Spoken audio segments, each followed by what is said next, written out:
alias monthly discussion. Jadi diskusi bulanan ini yang disiasati oleh Fakultas Ekonomi dan Bisnis Universitas Muhammadiyah Jakarta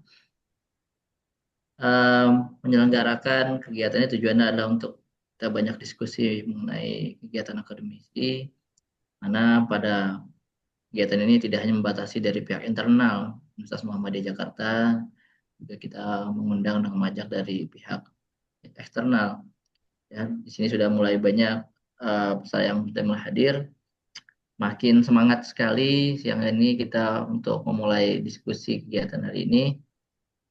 Tentunya kegiatan ini ya tidak akan berjalan dengan baik tanpa adanya partisipasi dari Bapak Ibu semua, rekan-rekan saya, rekan-rekan yang hadir dalam ini. Terima kasih sudah berkenan hadir dalam kegiatan monthly discussion ini. Siang ini kita akan sama-sama belajar mengenai robustness checks, yaitu uji ketahanan pada penelitian kuantitatif. Jadi fokus pada pembahasan diskusi kali ini adalah mengenai robustness check, di mana biasanya pengaplikasian ini dengan data sekunder, dan nantinya juga ada bagaimana aplikasinya untuk publikasi di jurnal bereputasi. Nah, robustness check merupakan bagian awal penting dalam putusan editor untuk mereject, ya, menolak atau meneruskan ya ke reviewer.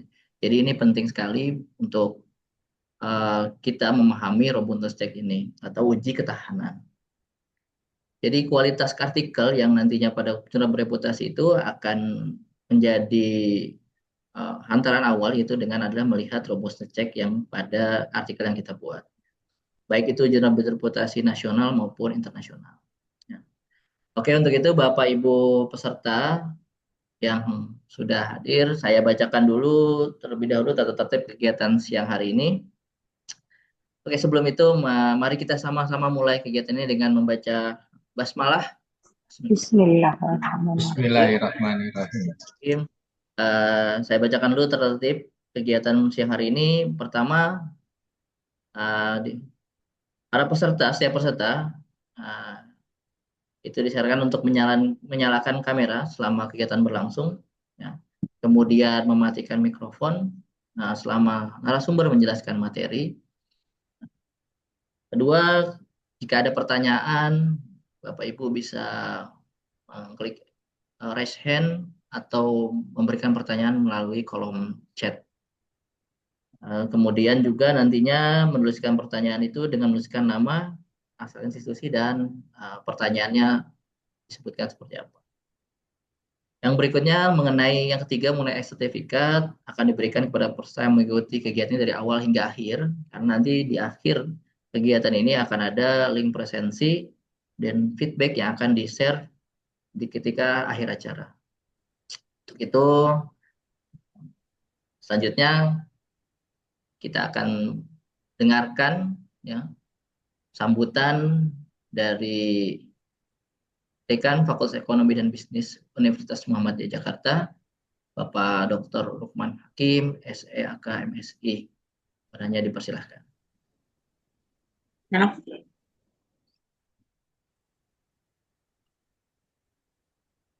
Baik, tes dulu ya. Suara bisa terdengar? Aman, Pak? Terdengar, Pak. Ya, baik. Bismillahirrahmanirrahim. Assalamualaikum warahmatullahi wabarakatuh. Waalaikumsalam warahmatullahi wabarakatuh. Alhamdulillahirabbil alamin. Shalatu wassalamu ala asrofil anbiya wal mursalin wa ala alihi wa sahbihi ajmain. Amma ba'du. Baru hilang. Boleh.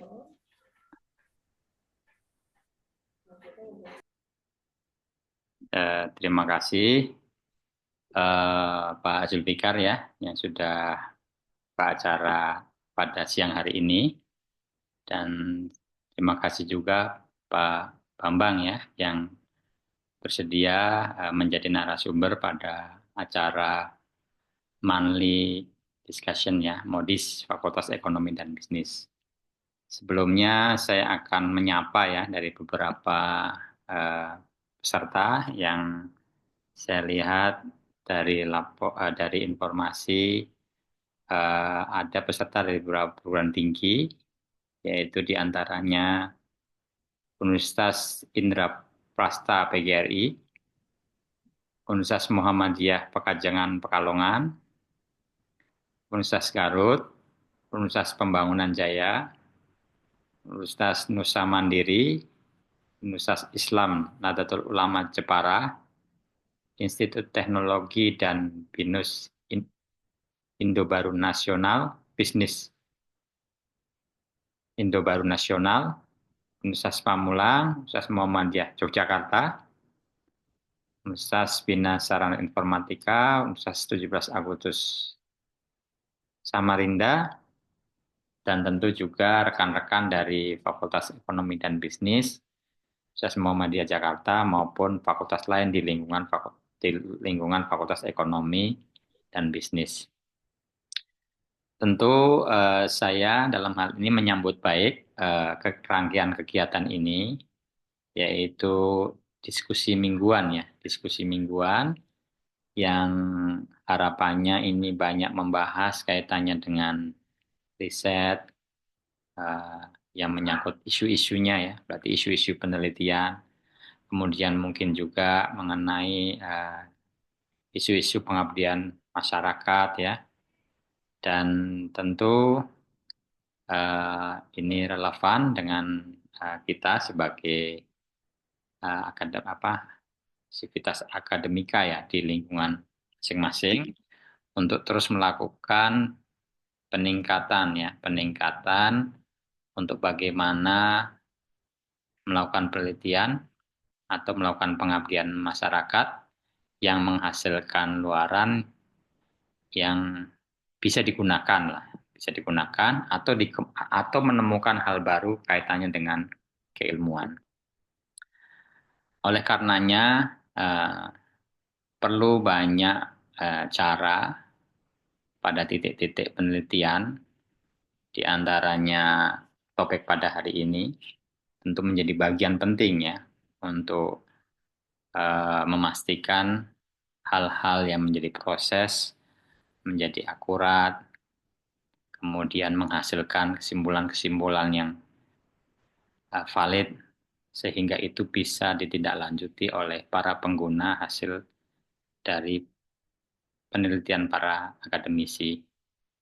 Dan isu yang mengemuka pada saat ini adalah relevansi industri ya, bagaimana pemikiran-pemikiran dari akademisi ini mampu dengan mudah diadopsi oleh industri, atau sebaliknya ada isu-isu industri yang segera kita teliti untuk ditemukan cara-cara yang lebih efektif dan efisien untuk mengambil satu langkah-langkah pertumbuhan bisnis, pertumbuhan ekonomi, maupun pertumbuhan lainnya yang menyangkut kesejahteraan masyarakat ya, kesejahteraan umat atau masyarakat. Pada akhirnya saya mengucapkan terima kasih para hadirin. Semoga bisa mengikuti rangkaian kegiatan ini sampai dengan selesai dan kembali dapat digunakan, dimanfaatkan dengan sebaik-baiknya. Saya kira itu saja yang bisa saya sampaikan. Terima kasih. Billahi taufiq wal hidayah. Assalamualaikum warahmatullahi wabarakatuh. Waalaikumsalam warahmatullahi Waalaikumsalam wabarakatuh. warahmatullahi wabarakatuh. Baik, terima kasih Pak Dekan sudah memberikan pembukaannya, kalimat pembuka dalam kegiatan multi discussion pada hari ini. Bapak Ibu sekalian, selanjutnya saya perkenalkan narasumber kita pada hari ini. Pada kegiatan ini adalah Bapak Bambang Sutrisno, SE MSM. Beliau merupakan dosen di program studi manajemen Fakultas Ekonomi dan Bisnis Universitas Muhammadiyah Jakarta dengan kekhususan manajemen keuangan. Minat riset beliau yaitu dalam bidang keuangan perusahaan dan juga pada pasar modal. Tentunya Beliau juga merupakan mahasiswa aktif yang sedang menyelesaikan program doktoral di Universitas 11 Maret. Beliau merupakan editor di Jurnal Indonesian Financial Review dan juga menjadi beberapa reviewer di beberapa jurnal internasional terakreditasi SINTA. Seperti Journal of Accounting and Investment, Jurnal Siasat Bisnis, Jurnal Muhammadiyah Manajemen Bisnis, dan Jurnal Akuntansi dan Governance. Serta terakhir ada Jurnal Maded. Ya. Beliau juga sudah banyak mempublikasikan karya ilmiahnya baik di nasional maupun internasional yang bereputasi, seperti di jurnal internasional seperti Afro-Asian Journal of Finance and Accounting, lalu ada Investment Management and Finance Innovation, kemudian ada Journal of Islamic Monetary, Economic and Finance. Ya. Untuk itu, pada Bapak Bambang Susatyo kami persilahkan memaparkan materi dengan kisaran waktu 30 sampai 40 menit. Padanya dipersilahkan. Ya, terima kasih Pak Zulfikar selaku moderator. Baik, bismillahirrahmanirrahim. Assalamualaikum warahmatullahi wabarakatuh. Selamat siang Bapak, Ibu, dan mahasiswa peserta kegiatan monthly discussion atau modis session yang pertama ini ya. Session pembuka, semoga untuk kegiatan bulanan modis berikutnya kita akan selalu menyajikan topik-topik yang menarik seputar penelitian ataupun pengabdian masyarakat. Saya ucapkan terima kasih juga kepada peserta dari eksternal UMJ ya. Mungkin di sini ada mahasiswa atau teman-teman kuliah saya. Terima kasih atas kesediaannya untuk bergabung di kegiatan modis pada siang hari ini. Baik, izinkan saya akan share screen materi.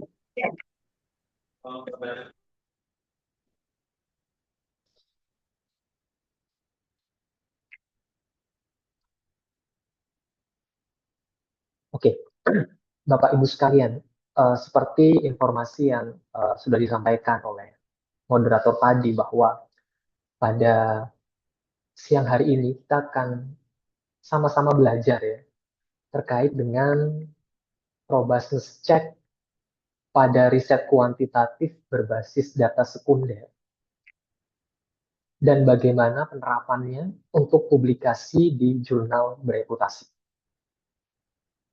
Baik itu jurnal bereputasi di level nasional ya, misalkan Sinta 2 ataupun Sinta 1, kemudian apalagi untuk jurnal terindeks Scopus ataupun WOS. Ya.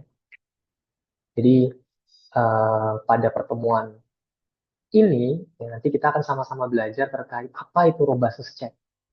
Ya. Terus kemudian apa urgensinya. Sehingga dalam riset-riset kuantitatif yang berbasis data sekunder ya, baik Bapak Ibu itu di bidang akuntansi, di bidang keuangan, ataupun ekonomi Islam ya, atau ekonomi syariah,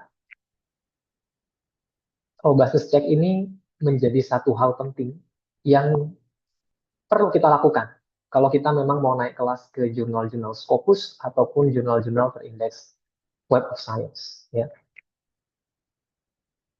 Terus kemudian yang tidak kalah penting, nanti saya akan juga berikan contoh terkait apa yang sudah saya lakukan pada salah satu jurnal terindeks Scopus ya. Jadi bagaimana kita menuangkan robustness check ini ke dalam penulisan artikel. Saya akan membuka sesi ini dengan sedikit brainstorming mungkin ya. Jadi di slide pertama saya ini saya ambil dari bahannya Profesor Brian Lucy. Beliau adalah profesor di bidang keuangan di Trinity College Dublin, Ireland. Saya ambil materi beliau ya, atau bahan presentasi beliau yang berjudul Inside the Mind of the Editor. Beliau ini, kalau orang-orang finance ya, beliau ini adalah editor dari beberapa jurnal top di Elsevier. Ya, seperti yang kita ketahui, Elsevier itu salah satu penerbit jurnal yang bereputasi. Nah, beliau itu adalah editor di Research in International Business and Finance atau RIBA, kemudian di International Review and Financial Analysis yang IRFA, itu termasuk jurnal berat ya, termasuk juga Finance Research Letters. Jadi beliau ini termasuk orang yang punya peran penting ya untuk menerbitkan jurnal-jurnal atau artikel di jurnal top finance-nya di Elsevier. Saya kutip perkataan beliau seperti ini, Bapak Ibu semua. Jadi dia ini umumnya akan menolak atau mereject sepertiga artikel yang masuk ke dalam jurnal-jurnalnya Elsevier. Ya, kemudian sepertiganya lagi itu akan beliau transfer ke jurnal-jurnal Elsevier yang levelnya di bawah dari target tujuan awalnya si penulis. Sepertiganya lagi itu baru akan masuk dalam tahap review. Di mana sepertiga yang sudah masuk dalam tahap review ya, itu nanti setengahnya yang akan publish.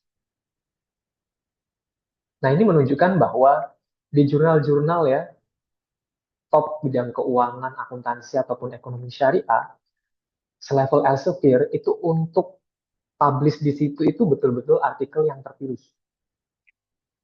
Ya, tidak sembarangan. Makanya mereka biasanya memberikan submission fee di awal.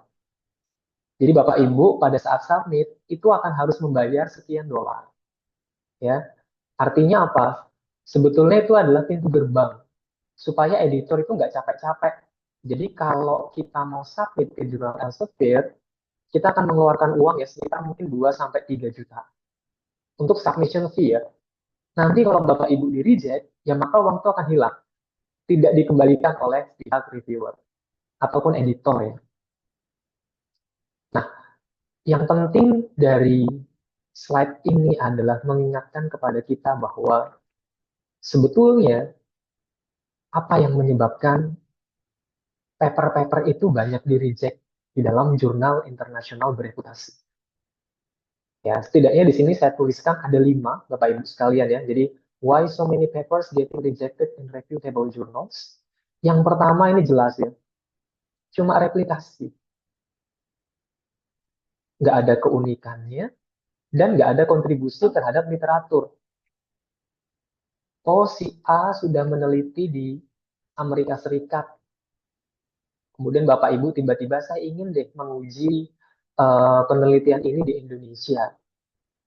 Itu replikasi. Ya, tidak ada sesuatu yang baru. Ya, kita harus banyak berpikir kira-kira bagaimana supaya misalkan kita pakai konteks Indonesia, bagaimana konteks Indonesianya terasa. Beda dengan yang di Amerika misalkan. Itu yang pertama, karena hanya replikasi. Jadi editor itu akan sangat peka sekali. Pada saat membaca satu paper yang sudah masuk ke dalam jurnalnya, kalau replikasi, itu jelas pasti akan di-reject. Yang kedua, nah ini biasanya juga di level mahasiswa ya, seperti saya ini, merasakan bahwa kita itu betul-betul harus tahu perkembangan penelitian dari topik yang kita ambil. Mulai dari paper yang pertama kali meneliti topik kita, sampai yang terbaru. Ya, jangan sampai kita itu, apa namanya, kalau dapat editor atau reviewer yang hebat, semisal ya Bapak Ibu, kalau Bapak Ibu tidak menyantumkan referensi dari seminal paper ya, paper-paper yang awal membahas topik Bapak Ibu, itu jelas Bapak Ibu akan diklaim, wah orang ini atau penulis ini nggak paham state of the art dari topik yang dibahas. Contoh misalkan, waktu COVID ya, orang COVID itu COVID pertama kali, padahal sebelum COVID juga ada mungkin kasus-kasus yang sama, misalkan flu burung dan seterusnya. Ya kan, cerita-cerita itu kita harus tahu state of the art-nya dari topik yang kita bahas. Kemudian yang ketiga, nah inilah yang akan masuk pada topik yang akan kita sama-sama belajar pada siang hari ini, yaitu nggak ada robustness checks-nya Bapak Ibu. Ya, terutama kita-kita mungkin ya, peneliti-peneliti yang mungkin di Indonesia itu terlalu terburu-buru pada saat sudah ketemu hipotesisnya diterima atau ditolak, selesai, tanpa melakukan uji-uji tambahan. Ya, Oleh karenanya biasanya tanpa robustness check itu kemungkinan editor akan menolak. Terutama kalau kita mau naik level di Q3, Q2, atau Q1 Bapak Ibu ya. Itu akan jadi concern oleh editor ataupun reviewer. Yang keempat, nggak ada analisis yang mendalam. Ya, jadi jangan sampai sudah robustness check juga seneng. Di beberapa paper-paper bagus, kadang-kala kita disuruh berpikir lebih dalam. Contoh misalkan ya, pengaruh variabel independen terhadap dependen. Udah ketemu signifikan misalkan, berpengaruh positif dan signifikan.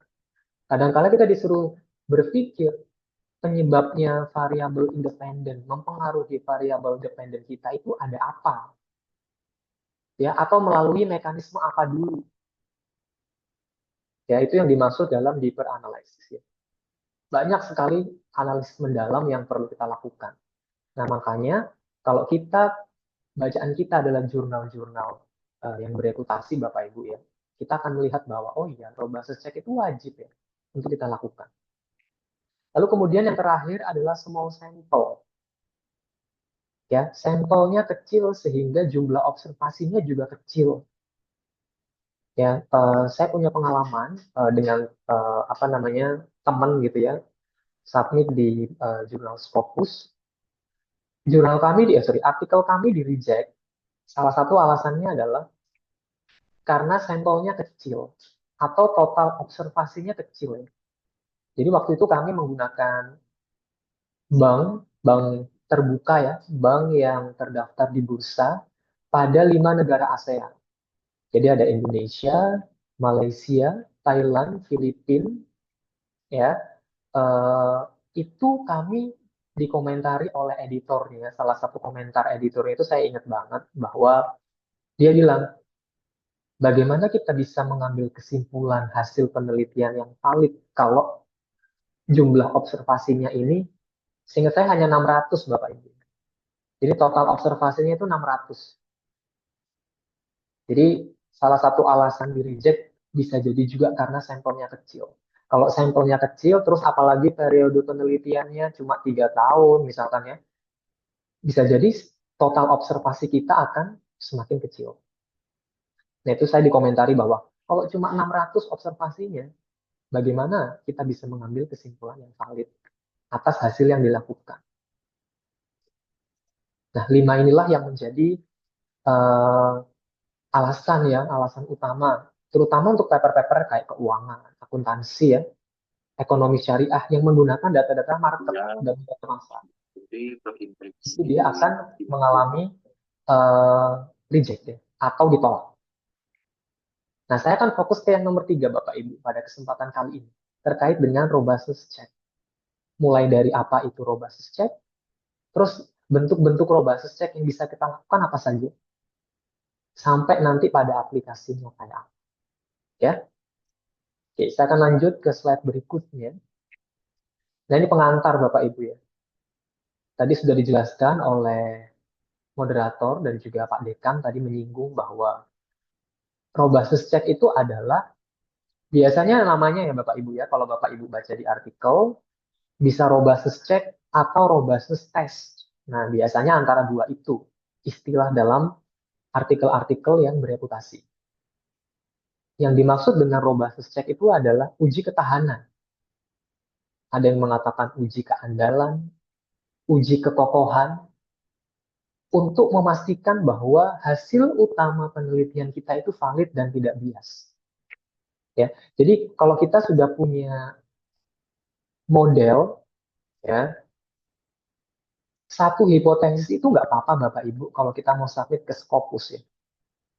Nanti akan saya contohkan punya saya di slide berikutnya ya. Bahwa kalau kita punya satu hipotesis itu nggak masalah. Kita ketemu hasilnya seperti apa, tapi jangan sampai hanya cukup pada, oh si variabel independennya berpengaruh negatif signifikan terhadap variabel dependen. Kita perlu melakukan berbagai treatment atau perlakuan-perlakuan yang menunjukkan bahwa hasil penelitian kita tadi di awal itu betul-betul kokoh atau valid. Nah, itulah yang dimaksud dengan robustness check. Nanti akan saya jelaskan bentuk-bentuk robustness check itu kayak apa.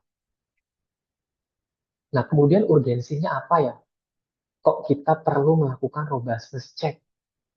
Ya, robustness check tadi sudah saya bilang di slide sebelumnya ya, bahwa menjadi salah satu poin bagi editor untuk mereject satu paper yang masuk pada jurnal. Ya, jadi sebelum editor itu memasukkan atau melanjutkan satu artikel itu masuk ke dalam ke tahap selanjutnya ya, ke tahapan reviewer, nah maka editor juga bisa melihat robustness check ini sebagai salah satu poin penting bagi dia untuk mereject ataupun melanjutkan artikel kita ke tahapan selanjutnya. Nah, jadi itulah urgensinya Bapak Ibu. Nah, di sisi lain, ya, kalau saya amati, sebetulnya robustness check ini adalah bentuk kesungguhan kita sebagai peneliti.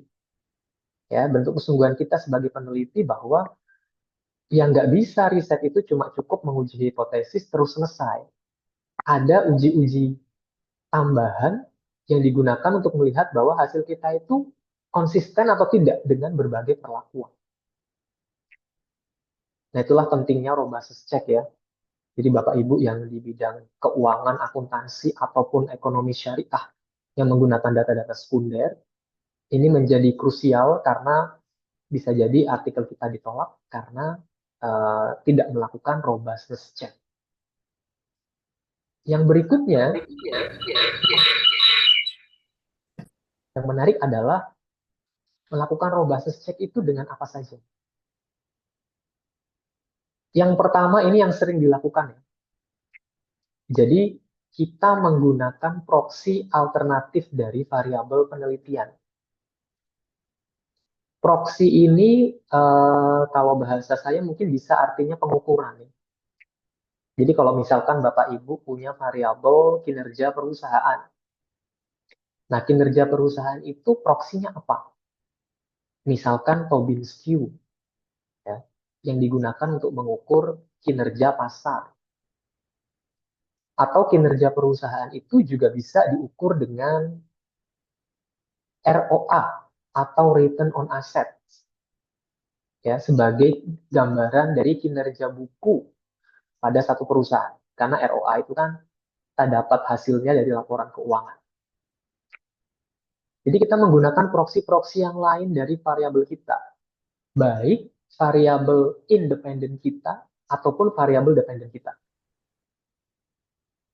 Pak, kalau misalkan variabel independen saya cuma satu dan nggak ada lagi, ya nggak apa-apa. Tinggal fokus pada variabel yang dependen. Jadi memang urgensinya pada saat menyusun proposal ya Bapak Ibu ya, mau di skripsi, tesis atau disertasi, harusnya di proposal kita itu sudah menyiapkan berbagai proksi-proksi dari variabel independen ataupun dependen kita.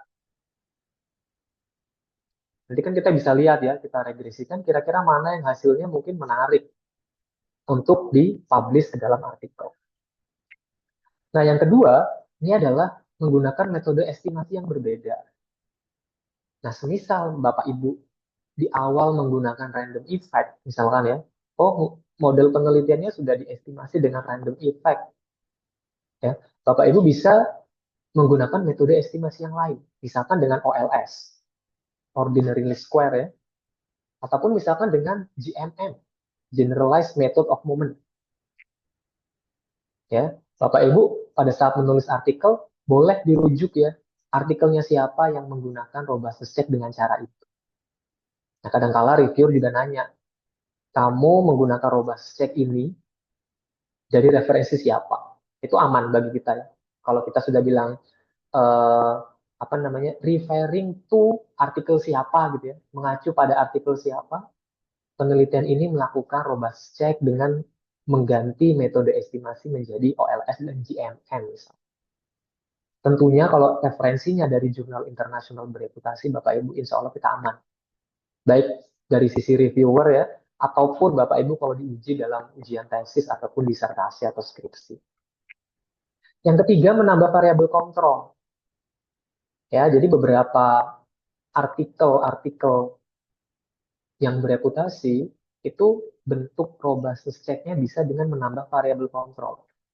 Contoh semisal di variabel kontrol yang model utamanya itu misalkan hanya 5. Bapak Ibu pada saat melakukan robustness check boleh menambahkan 2 atau 3 variabel kontrol. Ya, tentunya juga kembali lagi mengutip dari referensi artikel siapa. Ya, kalau hasilnya konsisten, nah maka Bapak Ibu bisa mempertimbangkan itu sebagai robustness check. Kemudian yang keempat, yaitu adalah kita bisa mengeliminasi atau menghapus observasi pada periode penelitian tertentu. Nah, ini yang saya lakukan di disertasi saya ya. Jadi ada robustness check-nya, yaitu saya mencoba membuang observasi pada tahun 2020 dan 2021. Jadi apakah periode COVID itu mempengaruhi hasil utama penelitian saya? Ya, jadi saya hapus semua data pada 2020 dan 2021 ya. Kalau hasilnya konsisten dengan hasil utama kita, nah maka kita bisa pertimbangkan itu sebagai robustness check. Ya, misalkan periode COVID atau krisis keuangan global ya, 2008-2009. Kalau di Indonesia lagi misalkan krisis moneter 98 misalkan. Itu kan periode ketidakpastian tinggi. Itu bisa dipakai. Tergantung konteks penelitian kita apa. Ya. Lalu kemudian bentuk yang kelima adalah robustness check itu adalah memecah sampel. Jadi misalkan pengaruh variabel independen ke dependen itu apakah akan konsisten pada saat kita pecah misalkan sampelnya berdasarkan ukuran perusahaan. Ya.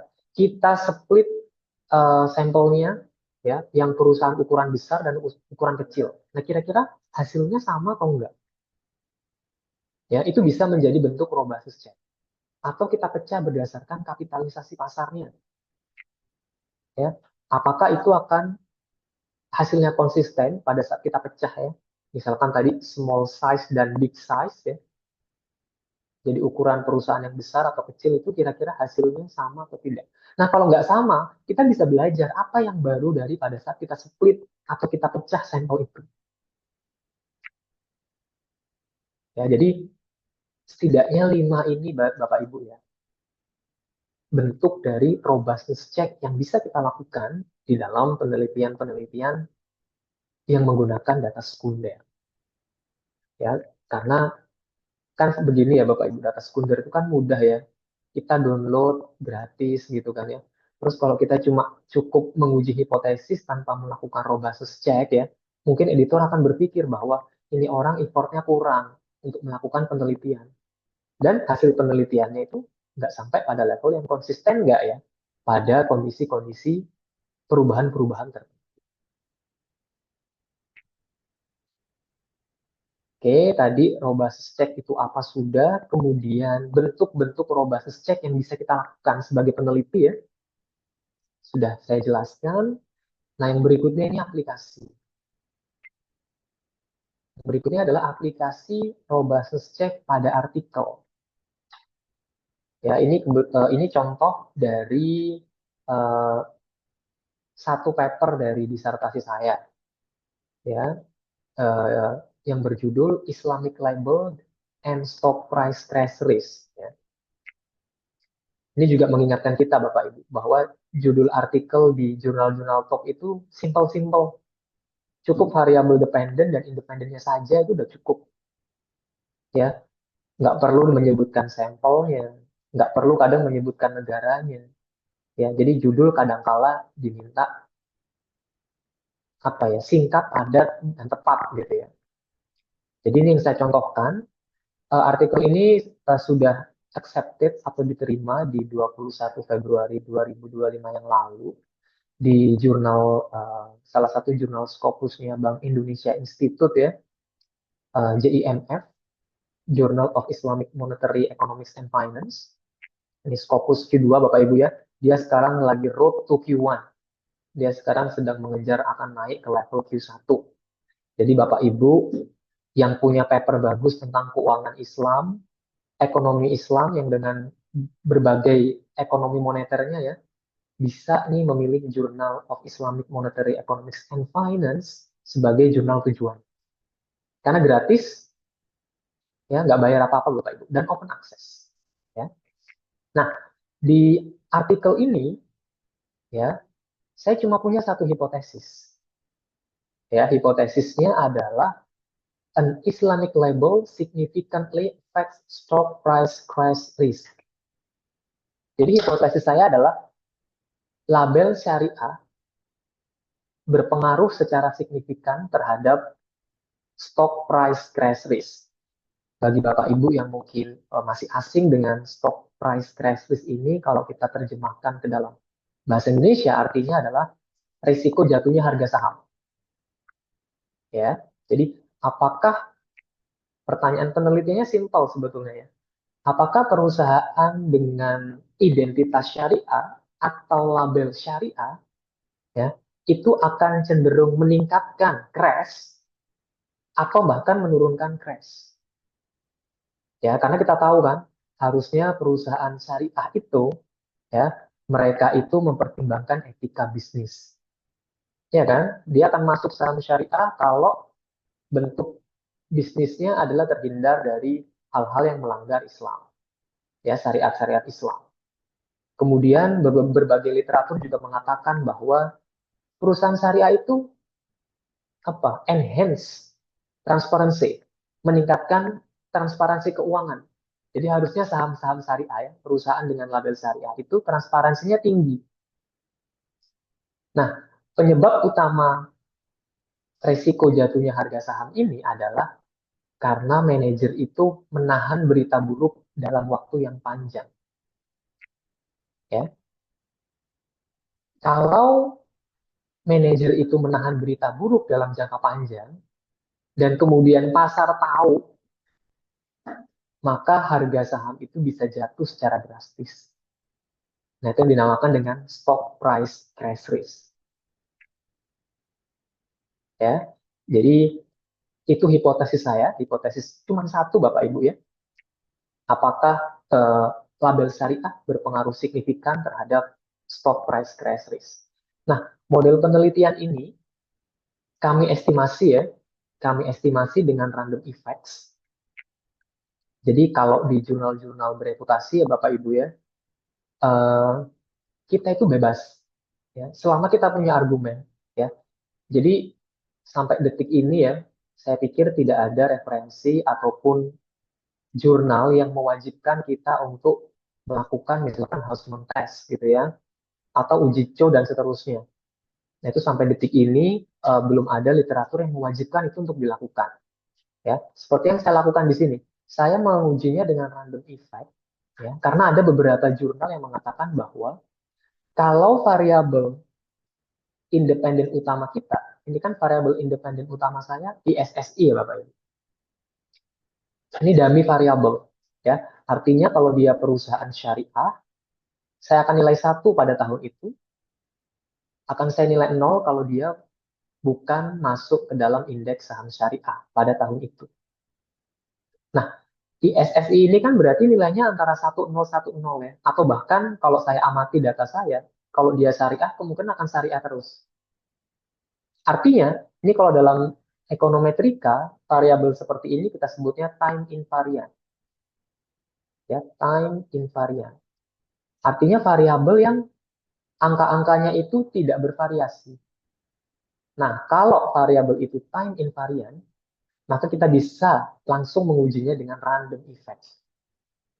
Bapak Ibu tinggal kutip ya, bisa pakai bukunya Woolrich tentang econometrics data panel ya. Itu bisa. Tanpa mungkin melakukan uji co, uji Hausmann, dan seterusnya. Ingat Bapak Ibu, pokoknya kita harus tetap menuliskan referensi kita ya. Dan itu harus dari buku ataupun referensi jurnal yang top. Sehingga kita tidak bisa disanggah oleh editor ataupun reviewer. Nah, karena saya tadi punya satu hipotesis ya, dan variabel independen saya adalah label syariah di sini, yang diproksikan, jadi proksi awalnya saya hanya pakai ISSI, apakah dia perusahaan yang masuk indeks saham syariah atau tidak. Lalu kemudian variabel dependen saya, ini adalah stock price crash risk, ya, yang didekati dengan proksi NCSQ dan DUFO. ya, negative coefficient of skewness dan down to up volatility. Ini adalah dua proksi dari stock price crash risk yang sering umum dipakai, ya. Dan nanti ini kita akan uji secara terpisah. Makanya di sini saya tulis garis miring ya. Jadi bagaimana nanti hasilnya kalau variabel dependentnya didekati dengan NCS KEW, bagaimana nanti hasil regresinya kalau kita dekati dengan do-fall atau down to up volatility. Jadi nanti hasil regresinya ada dua. Di hasil yang baseline, hasil utama ya. Nah selebihnya, nah ini yang kembali lagi harus saya katakan bahwa riset kuantitatif di bidang keuangan, akuntansi ataupun ekonomi syariah yang berbasis data sekunder Bapak Ibu ya. Risetnya itu harus fokus. Jangan asal kita jajar-jajar variabel. Tapi nggak fokus risetnya. Seperti yang saya lakukan ya, variabel independen utamanya cuma satu, ISSI.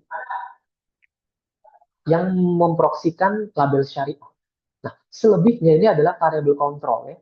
NCSQ leg 1, debt trend debt turnover leg 1, dan seterusnya sampai ada di sini dummy COVID. Ya, itu adalah variabel kontrol. Nah, variabel kontrol itu kalau dalam penelitian keuangan tujuannya adalah untuk mengisolasi atau membersihkan pengaruh variabel independen terhadap variabel dependen dengan cara mengendalikan ya, atau mengontrol variabel-variabel lain yang berpotensi mempengaruhi variabel dependen kita. Ya, karena di literatur akan ngomong, oh size, ukuran perusahaan itu juga mempengaruhi NCS KEW misalnya. Leverage, ROA, ini biasanya adalah variabel-variabel umum sebagai variabel kontrol. Nah, coba ya, kalau Bapak Ibu membaca artikel-artikel yang top di bidang finance, accounting, ataupun Islamic economics, ya, itu umum biasanya menjadi variabel kontrol, bukan variabel independen utama.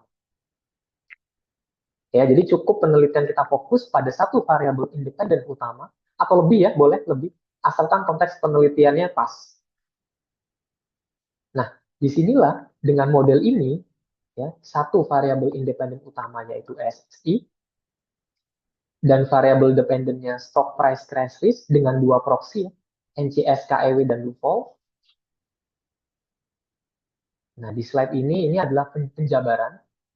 Ya, tadi seperti yang saya jelaskan. Variabel independen utama saya satu, Islamic label. Ya, karena hipotesis saya cuma satu. Islamic label, proksinya adalah dummy ISSI. Ya, kalau dia masuk saham syariah, saya nilai 1. Kalau dia bukan saham syariah, saya nilai 0. Terus variabel dependennya stock price crash risk dengan proksi 2 ini ya. Selebihnya adalah variabel kontrol. Yang saya lakukan di dalam paper ini, ya, robust check yang saya lakukan adalah ada 3. Yang pertama, ini memang yang sering digunakan ya, seperti yang tadi saya bilang di awal. Saya menggunakan proxy alternatif baik dari variabel dependen saya dan independen saya. Nah, jadi tadi di awal regresi utamanya adalah saya menggunakan stock price crash risk dengan proxy NCSKEW dan do-fall. Di robust check saya menggunakan proxy stock price crash risk yang lain, yaitu menggunakan dummy crash ya. Jadi ini nanti dummy crash, jadi nilainya 1 atau 0. Ya, berarti nanti ini kita bisa pakai logit regression ya, karena variabel dependennya 1, 0. Menggunakan logistic regression. Yang kedua, saya pakai proxy alternatif dari variabel independen utama saya, yaitu Islamic label. Yang tadi di awal saya menggunakan dummy ISSI, ya, saya akan cek ketahanan hasil utama saya dengan menggunakan dummy yang lain, yaitu dummy Jakarta Islamic Index. Ya, karena JI itu kan duluan ya. Lebih dulu. Isinya kan cuma 30 saham. Ya. Saya ingin mencoba dengan menggunakan dummy Jakarta Islamic Index, apakah hasilnya konsisten atau tidak. Yang ketiga yang saya lakukan adalah mengubah metode estimasi.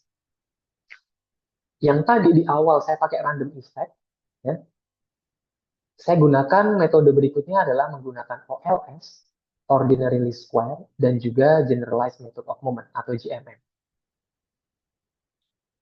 Jadi dalam paper tadi ya, yang saya lakukan, robustness check-nya saya lakukan 3. Selebihnya saya kontribusinya dari variabel moderasi Bapak Ibu ya. Mungkin di luar dari konteks ini. Yang bisa kita klaim sebagai kontribusi dalam paper-paper kuantitatif ya. Kadangkala mencari moderasi pun kita bisa juga akui dia sebagai sebagai kontribusi atau novelty dari artikel kita. Hasilnya seperti ini. Ini hasil utamanya. Ya, variabel utama saya kan ISSI ya, variabel independen utamanya ISS. Variabel dependennya saya pakai 2 proxy ya, NCSKEW dan Duval. Ternyata dengan menggunakan 2 proxy yang berbeda, di sini ISSI koefisien regresinya adalah negatif ya, dua-duanya. Pada saat baik kita menggunakan proxy yang pertama ataupun proxy yang kedua. Yang NCSKEW itu signifikan pada level 1%. Yang pakai Duval dia signifikan pada 2%. Artinya hasil utama dari paper ini adalah label syariah itu menurunkan risiko jatuhnya harga saham. Ya, karena tadi identitas syariahnya ya, perusahaan syariah itu harusnya mempertimbangkan etika bisnisnya. Ya, kemudian dia transparansinya tinggi dalam beberapa literatur ya, dalam beberapa jurnal mengatakan bahwa perusahaan syariah itu memiliki transparansi tinggi. Sehingga kalau transparansinya tinggi, maka kemampuan manajer untuk menahan berita buruk itu akan semakin kecil. Sehingga potensi resiko jatuhnya harga saham akan semakin kecil. Ya, sehingga di sini koefisiennya negatif ya. Itu hasil utamanya. Robustness check yang saya lakukan yang pertama,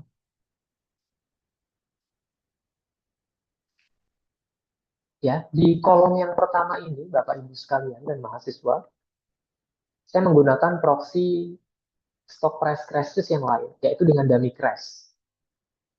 Ya, dengan menggunakan dummy crash, konsisten bahwa ISSI itu berpengaruh negatif signifikan terhadap stock price crash risk. Yaitu robustness check yang pertama. Mengubah proxy dari variabel dependent. Di kolom kedua dan ketiga, ini saya mengubah proxy dari variabel independen utamanya. Saya tidak menggunakan ISSI, tapi variabel independen utama saya adalah JII. Ya, terkonfirmasi kembali. Walaupun tingkat signifikansinya berkurang ya Bapak Ibu. Di sini kita lihat, kalau pakai NCSKEW, itu koefisiennya negatif signifikan pada level 5%. Yang pakai Duval, dia signifikan pada level 10%. Tapi kita bisa klaim bahwa JII itu tetap konsisten berpengaruh negatif dan signifikan terhadap risiko jatuhnya harga saham. Ya, ini di dalam slide ini 2 robustness check yang saya lakukan ya. Mengubah proxy variabel dependent dan independent. Kemudian robustness check yang berikutnya, ya, ini kita sebut sebagai further robustness checks. Di sini saya mengubah metode estimasinya dari yang random effect, ya, saya ubah dengan metode OLS ya, dan juga generalized method of moment. Nah, kenapa pakai GMM? Nah, GMM ini saran reviewer saat itu Bapak Ibu ya. Kebetulan waktu itu saya dapat reviewer dari profesor keuangan di Perancis ya, Profesor Sabri Beaumoteur. Dia mengatakan bahwa coba dilakukan dengan GMM juga. Karena kenapa? Di dalam riset keuangan atau akuntansi pun ya, ada yang namanya endogeneity. Nanti di luar konteks ya, tapi ini perlu saya jelaskan karena terkait dengan kenapa pakai GMM. Ada namanya endogeneity. Ya, endogeneity itu adalah nggak boleh variabel independen kita itu berkorelasi dengan error. Salah satu penyebabnya adalah simultanitas. Nah, di paper saya itu begini. Kan tadi perusahaan dengan label syariah menurunkan risiko jatuhnya harga saham. Tapi kalau kita lebih teliti lebih dalam, bisa jadi Y itu mempengaruhi X. Ya, perusahaan-perusahaan yang risiko jatuhnya harga saham itu rendah, kemungkinan dia adalah saham syariah. Nah, itu namanya simultanity. Di dalam riset keuangan, itu kadang-kala dikejar kita oleh reviewer ya. Kenapa kok nggak ada endogeneity-nya? Nah, salah satu cara untuk memitigasi endogeneity itu adalah dengan menggunakan GMM. Ya, jadi sebetulnya, jadi kalau saya ikut webinar-webinar internasional gitu ya, selalu ada yang mengatakan bahwa profesornya mengatakan bahwa dalam riset keuangan ataupun yang data sekunder itu nggak ada istilahnya tidak ada endogeneity. Pasti endogeneity itu ada. Ya, karena bisa jadi kita tadi di awal X mempengaruhi Y, secara logika bisa kita balik. Y itu bisa mempengaruhi X juga. Oleh karenanya itu di sini saya disuruh waktu itu ya, coba lakukan GMM. Kira-kira hasilnya konsisten atau tidak. Itu alasan kenapa menggunakan generalized method of moment. Nah, inilah yang membuat bahwa kenapa Robasis check itu penting. Ya, karena apa? Karena nggak cukup kita cuma menguji hipotesis kalau berpengaruh negatif signifikan selesai. Apalagi kita mungkin yang di level S2 atau S3 ya, itu minimal Robasis check itu mungkin perlu kita lakukan. Ya karena literaturnya mengatakan itu. Kalau kita publish di jurnal Scopus ataupun terindeks Web of Science gitu ya, itu akan dikejar oleh editor ataupun reviewer. Jadi memang seperti yang tadi saya katakan ya, Robasis check ini betul-betul menunjukkan bahwa membuktikan sampai hasil utama kita itu valid atau konsisten atau tidak. Itu kemudian ya mungkin saya ada contoh lagi satu ya Bapak Ibu ya, sebelum saya kembalikan ke moderator.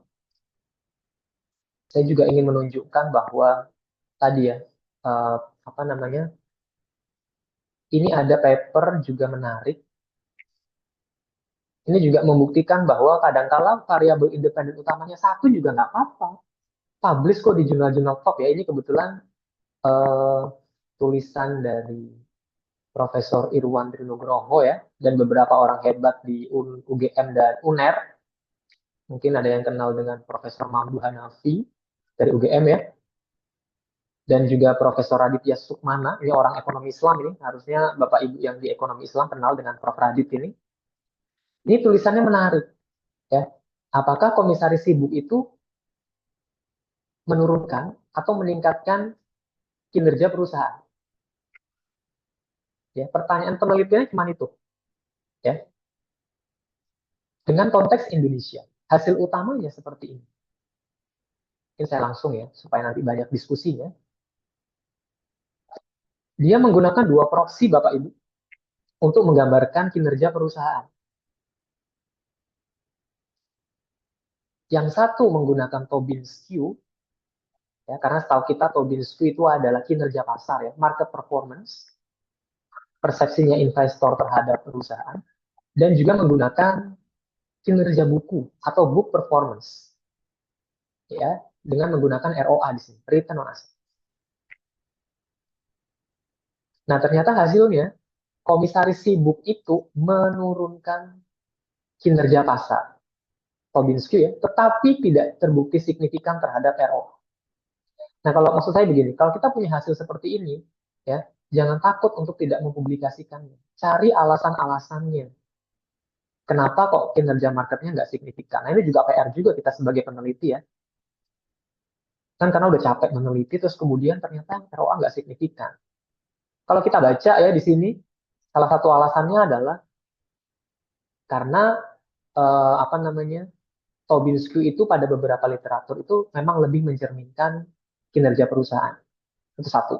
Yang kedua, dalam paper ini menyatakan bahwa di Indonesia atau di negara-negara berkembang, ya, ROA itu tidak mencerminkan kinerja perusahaan secara keseluruhan. Nah, itu kalau kita nulis paper, kita harus kasih kutipan dari siapa. Ya, di dalam artikel ini pun, ya, dia melakukan robustness check, ya, sesuai dengan topik kita. Robustness checks-nya ada beberapa yang dia lakukan, ya. Ini kalau saya putar. Robustness check-nya ada beberapa yang dilakukan. Yang pertama, dia menggunakan proxy yang lain dari komisaris sibuk, ya. Tadi di awal dia pakai dummy 1-0. Kalau komisarisnya sibuk dinilai 1, nggak sibuk 0. Yang robustness check dia menggunakan persentase. Jadi kalau misalkan komisarisnya 5, yang sibuk 1, berarti 1/5. Ya, ternyata hasilnya tetap konsisten, ya. Yang Tobin skew signifikan, negatif signifikan, yang ROA tidak signifikan. Itu robustness check yang pertama. Yang kedua, ini dia, kita lihat di bawah, ya, kolom 3 dan 4 itu dia mengubah metode estimasi.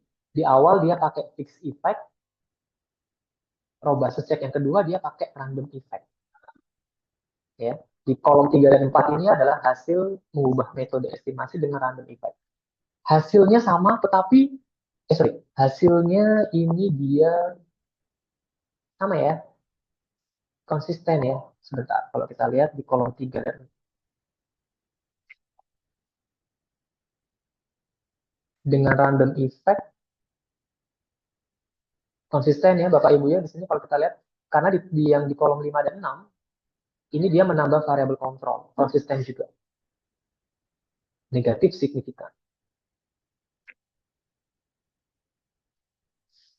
Nah, artinya di dalam kita melakukan penelitian, ya, robustness check itu merupakan satu hal yang juga dikejar oleh editor.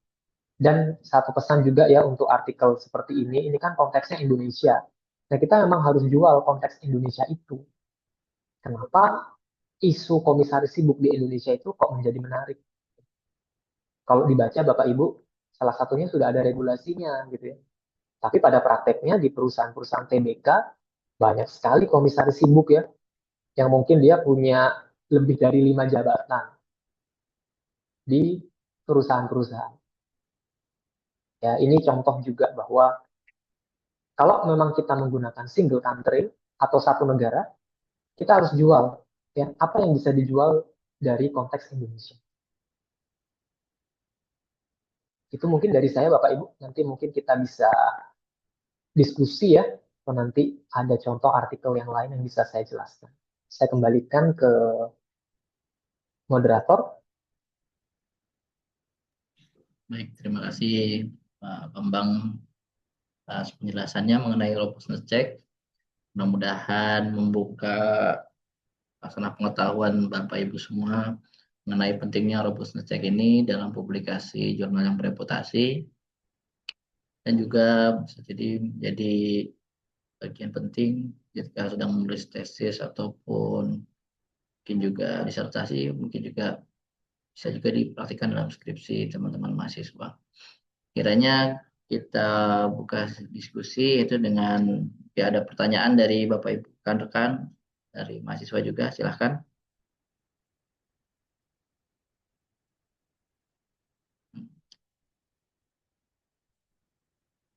Bisa raise hand atau cek di chat. Gak ada pertanyaan atau ada yang mesti kita diskusikan.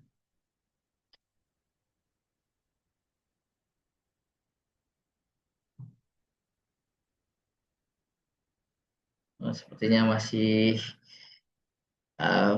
ada kebingungan untuk bertanya mungkin Pak Bambang, ya. Jadi bolehlah saya mengajukan pertanyaannya. Apakah ada jumlah minimal robustness check yang masih dilakukan? Ya, misalkan tadi kan ada membandingkan di JI dengan ISSI, atau juga dicek kembali dengan adanya dua tadi ada fix random effect dengan OLS, gitu kan, atau apa cukup satu aja sudah cukup atau mesti ada dua, tiga atau semakin banyak semakin bagus seperti itu? Atau seperti apa? Bagaimana Pak Bambang? Ya, pertanyaan menarik ini untuk tadi ya. Kira-kira kalau kita menulis artikel jurnal, ada syarat minimalnya nggak ya Pak? Kalau kita untuk melakukan robustness check, ya. Kalau dari perspektif saya pribadi ataupun saya banyak baca paper, semakin kita banyak melakukan robustness check, kita bisa mampu menarik perhatian editor. Ya, jadi tidak ada batasan uh, ataupun minimal berapa robustness check yang bisa kita lakukan. Ya, jadi semakin banyak semakin bagus. Ya, tapi kalau misalkan satu saja, bagaimana? Gitu ya. Nah, kalau dari perspektif saya pribadi ya, kalau satu saya pikir jangan. Ya, satu kan kalau satu kan cuma misalkan mengganti proksi. Terus kalau misalkan perlu ditambahkan, misalkan tadi mengubah metode estimasinya, kira-kira konsisten atau tidak hasilnya, ya. Atau tadi split sampel atau menambah variabel kontrol, gitu ya. Kalau pengalaman saya ya, karena waktu uh, publikasi Scopus pertama saya itu dari hasil tesis ya, yang publish di 2020, itu di jurnal Q3 itu pun saya pakai dua. Saya yang pertama mengubah metode perhitungannya dari equally-weighted menjadi apa? Saya lupa ya waktu tes gitu ya. Jadi metodenya dibedakan. Yang kedua, faktor konstruksinya. Jadi dulu waktu tesis saya tentang asset pricing ya Bapak Ibu ya, itu apa? Dengan menggunakan dua saja. Itu nggak dipermasalahkan sih. Ya. Jadi artinya kalau bisa jangan satu ya. Kalau bisa jangan satu ya. Karena memang tidak ada aturannya. Ya, kalau bisa jangan satu, dua atau tiga lah minimal, gitu ya. Karena menunjukkan bahwa seberapa eh, konsisten hasil utama kita tadi dengan berbagai perlakuan. Ya, selama ini biasanya ya, nanti kalau kita dapat reviewer yang bagus, itu kayak saya tadi, awalnya saya nggak menguji GMM. Nah itu dapat saran bagus dari Profesor Sabri Bobecker itu, dia menyarankan coba untuk mengatasi simultanitas antara variabel Islamic label dengan risiko jatuhnya harga saham, simultanitas antara variabel X dan Y kita itu bisa diatasi dengan cara metode GMM. Baik. Berarti dengan begitu berarti para editor maupun reviewer itu ingin melihat seberapa besar kesungguhan kita dalam meneliti, fokus dalam meneliti hal tersebut ya berarti ya. Jadi dengan daya robust check berarti pihak-pihak yang akan mengasep artikel kita itu melihat apakah kita sungguh-sungguh meneliti dalam bidang itu ya, sehingga dengan banyak robust check berarti kita lebih dinilai lebih bersungguh-sungguh karena ada banyak proxy yang kita ambil sebagai bagian dari robustness check tadi. Menarik ini Pak Bambang, ada lagi yang bertanya di kolom chat ya. Jadi ada dua penanya, kita mulai dari yang Bu Lena Farsi ya. Ini bagaimana jika hasil robustness check di sini robustness check ini berbeda dengan yang hasil ya yang sebelumnya tanpa robustness check. Jadi setelah di robustness check ternyata hasilnya berbeda, atau tadi negatif menjadi positif atau yang tadi signifikan menjadi tidak signifikan. Apa yang harus dilakukan ketika hal itu terjadi? Ya, terima kasih Bu Lena. Semoga Bu Lena sehat walafiat ya. Kenal ini saya dengan Bu Lena. Eh, jika hasil robustness test berbeda dengan hasil yang kita lakukan ya, atau tidak konsisten, apa yang harus kita lakukan? Nah, jadi eh, kalau saya amati Bapak Ibu ya, dan juga diskusi dengan beberapa eh, profesor-profesor yang di bidang finance terutama. Kalau seandainya hasil utama kita, misalkan tadi ya saya, label syariah, hasil utamanya kan menurunkan atau berpengaruh negatif signifikan terhadap risiko jatuhnya harga saham. Terus kita lakukan robust test misalkan ya. Misalkan mengubah ISSI menjadi JII. Hasilnya nggak sama, terus gimana? Gitu ya. Nah, itu nanti kembali ke kita. Ya, sebelum kita submit, itu akan kembali ke kita. Jadi artinya begini, ada dua pandangan ya kalau saya bilang ya. Yang pertama adalah, kalau pada saat kita mau submit, ada orang yang berpikir bahwa kalau hasilnya tidak konsisten, kita tidak akan masukkan itu ke dalam robust check. Itu satu. Ya, jadi kalau hasilnya tidak konsisten dengan hasil utama penelitian kita, ada yang berpandangan bahwa jangan dimasukkan, karena nanti akan jadi pertanyaan reviewer atau editor, kenapa ini hasilnya beda. Itu satu. Ya. Tapi juga ada pandangan yang kedua yang lebih luas yang mengatakan bahwa selama kita bisa punya alasan secara ilmiah, Bapak Ibu ya, secara ilmiah, misalkan mengutip artikel siapa, kenapa perbedaan itu terjadi, kita tetap bisa menjual paper kita itu ke sebuah jurnal. Ini memang tetap menjadi perdebatan ya, dalam melakukan robust check. Ada beberapa peneliti yang mengatakan, kalau Bapak Ibu cek ya di Elsevier itu yang jurnal-jurnal keuangan ya, seperti Journal of Corporate Finance, British Accounting Review, itu hasilnya bagus-bagus semuanya, mayoritasnya.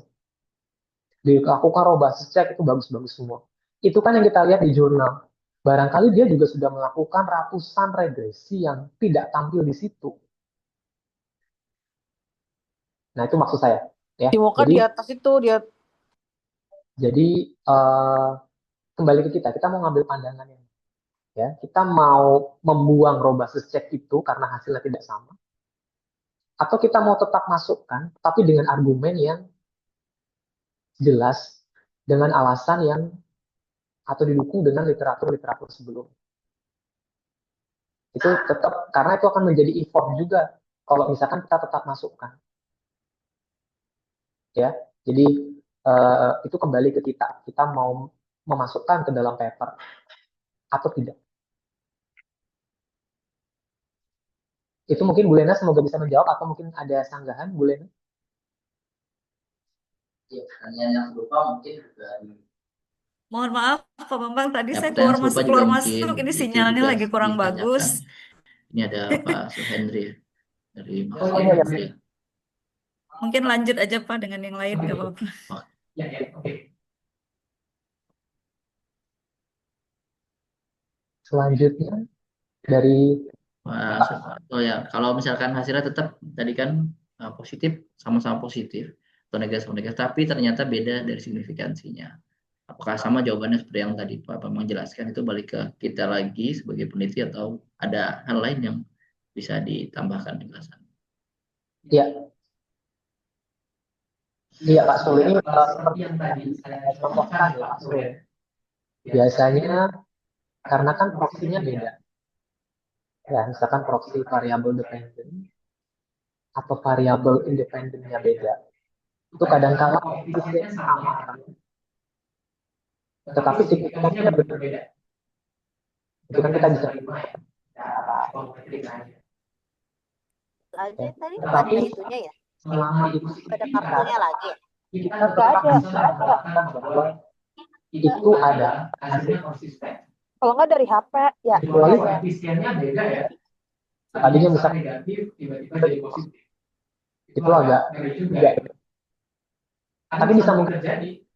Namanya juga sekunder ya Bapak Ibu. Kita kan nggak tahu polanya nanti pada saat di software.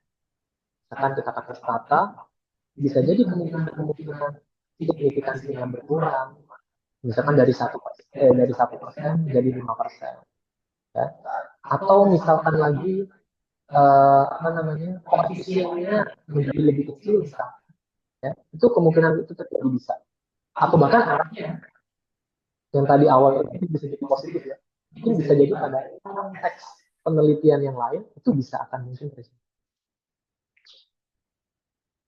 Nah, itulah makanya kita pada saat menyusun proposal ya, saya pikir kuncinya pada saat menyusun proposal itu perbanyaklah melakukan robust check ya. Jadi misalkan udah menyediakan 7 ya, mana yang sekiranya bisa kita jual di jurnal. Ya kan, daripada kita cuma nyiapin 3, ternyata yang konsisten cuma 1 gitu kan ya. Kita harus melakukan berbagai eh, alternatif robust check. Itu mungkin dari saya untuk pertanyaan Pak Suhendri. Oke. Jadi nah, di sini mungkin agak lebih mendalam lagi nih, banyak lebih melebar lagi kasusnya. Kalau misalkan dari Ibu Dewi Puji Rahayu ini, kalau ada cross country, jadi ada penelitian antar negara ya.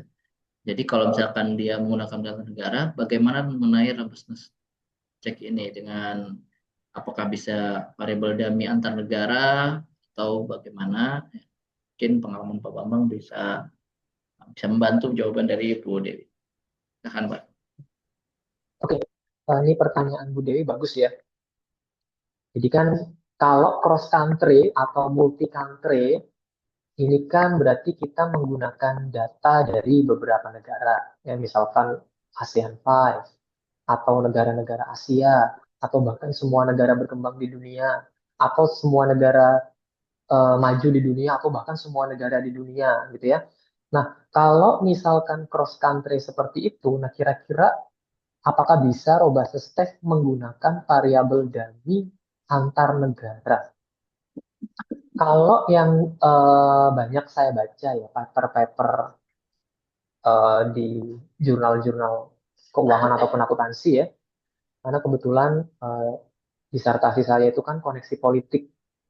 Jadi salah satu seminal papernya itu saya ingat tahun 2012 ya, itu cross country ya. Jadi pakai semua negara di dunia. Saya lupa namanya GUL kalau nggak salah, Prof. Bliss siapa gitu ya. Di Journal of Corporate Finance, jurnal top di bidang keuangan.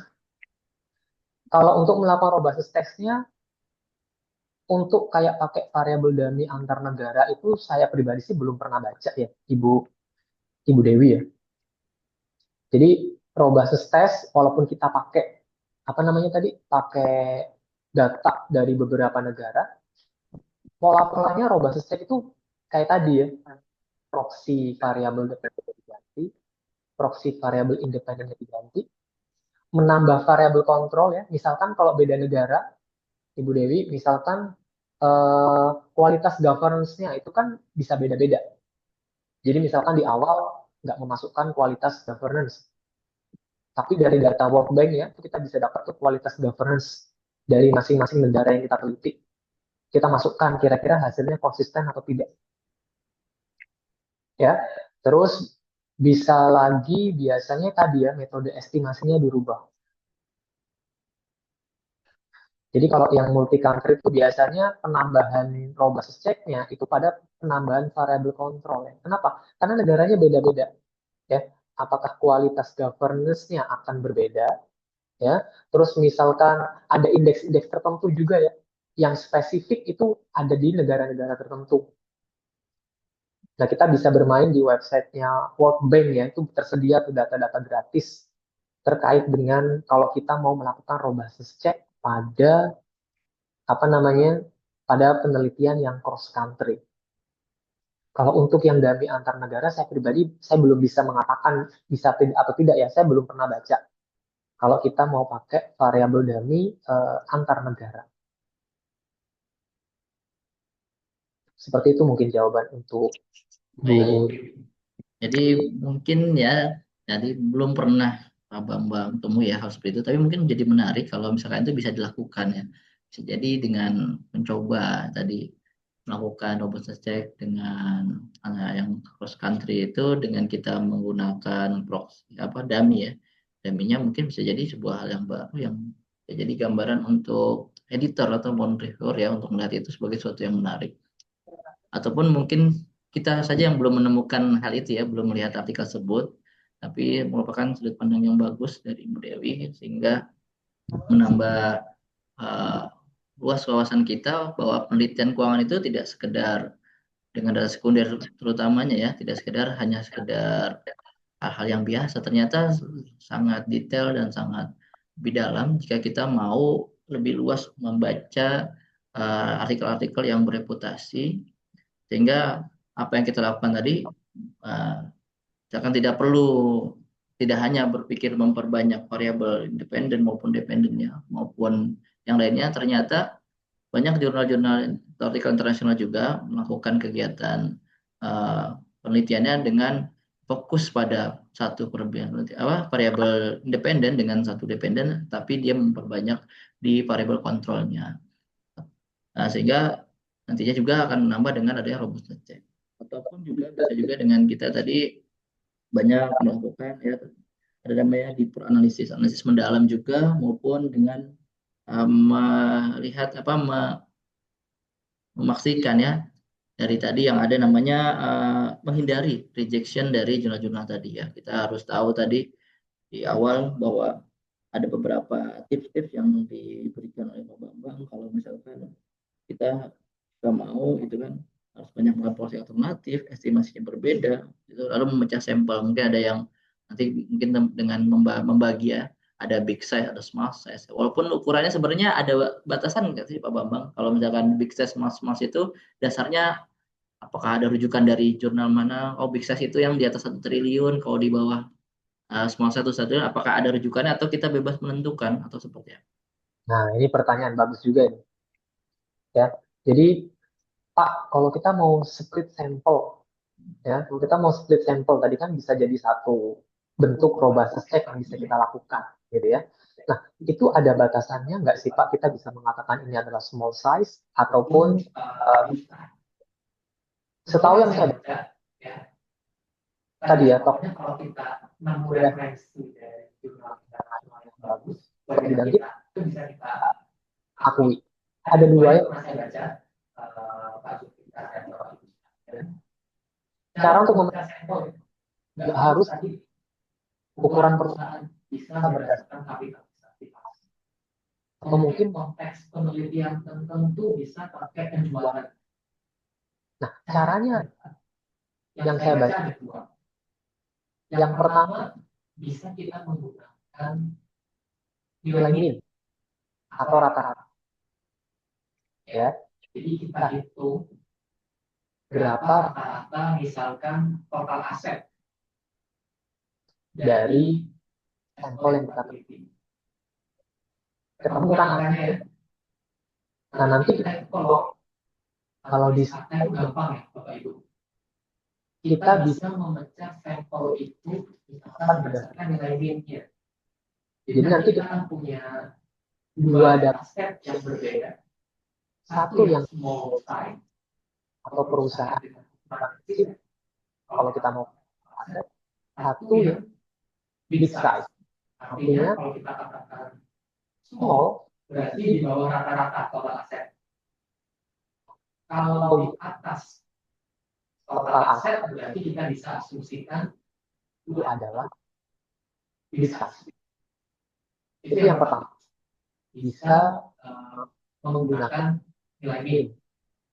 Ada juga beberapa paper yang menggunakan nilai median. Ada tuh ya paper bagus itu saya baca. Karena kan kita tahu bahwa min itu punya kelemahan. Ya kan? Kalau total asetnya ada yang misalkan masih ratusan juta dengan yang sudah triliun itu kan kalau rata-rata kan kelemahannya kan itu ya. Kalau ada outlier nilai rata-rata itu tidak bisa kita anggap valid ya, karena jomplang. Makanya ada alternatif kedua, menggunakan median. Nah, di atas median bisa kita namakan big size ya, atau perusahaan besar. Di bawah median bisa kita katakan adalah yang small size. Ya, jadi salah satu caranya begitu. Bahkan kadang ada yang bisa dibuat small, medium, big. Itu lebih gila lagi tuh ya. Jadi 30% yang terbawah itu small, 40% di tengah medium, 30% di atas big. Itu kan permainan ekonometrika ya. Tapi selama dasarnya kuat dan itu ada rujukannya, kita bisa pakai. Nah, jadi sebetulnya melakukan penelitian itu adalah kita juga bertanya pada diri kita gitu ya. Memang lebih aman kalau ide saya ini robustness check yang ini misalkan ya, seperti Bu Dewi tadi, sudah ada pernah melakukan nggak ya? Karena kalau sudah ada kita tenang. Tapi kalau nggak ada, kita kalau bisa cari rujukan sebelumnya supaya aman. Ya, jadi ada mengacu pada penelitian siapa.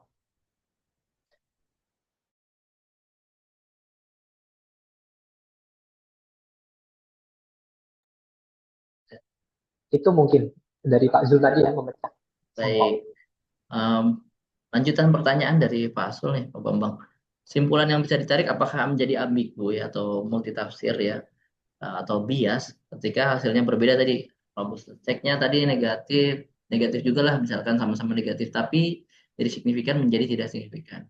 Apakah kita akan mempengaruhi hasil dalam kesimpulan itu atau seperti apa? Ya, ini betul yang dikatakan Pak Sul ya. Oleh karenanya tadi saya bilang kita mau ambil posisi yang mana. Memang kalau paling aman ya robust check yang kita lakukan adalah konsisten dengan hasil utama kita di awal. Ya, jadi apa namanya, kita nggak mau berdebat panjang. Ya, tapi kan itu juga tergantung data yang kita punya ya. Kan nggak selalu hidup itu kayak drama Korea gitu kan. Hasilnya pengennya bagus terus gitu ya. Nah, tapi kalau kita mau agak ngeyel, misalkan pada satu robust check itu hasilnya nggak sama, dan kita berani mengklaim itu sebagai robust check, boleh-boleh aja.